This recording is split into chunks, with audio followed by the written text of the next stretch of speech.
କୁହାଯାଏ ରଖେ ହରିତ ମାରେ କିଏ। ଏହାର ସତ୍ୟ ଦୃଶ୍ୟ ଦେଖିବାକୁ ମିଳିଛି କେନ୍ଦୁଝର ଜିଲ୍ଲା ଗୋଆଲି ପଞ୍ଚାୟତର ନୂଆ ଗାଁରେ।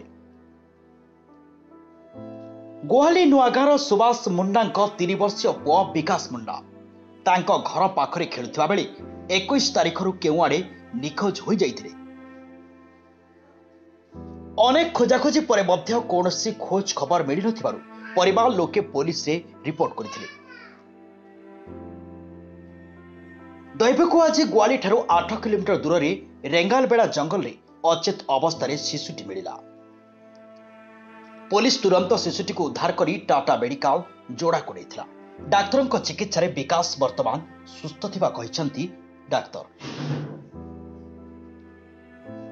ସ୍ଥାନୀୟମାନେ ଏହାକୁ ଭଗବାନଙ୍କର ଅପାର କୃପା ବୋଲି କହୁଛନ୍ତି। ପରିବାରର ଆଉ ଖୁସିର ସୀମା ନାହିଁ। ଏହି ଅଦ୍ଭୁତ ଘଟଣା ଏବେ ଗୋଟେ ଚର୍ଚ୍ଚାର ବିଷୟ।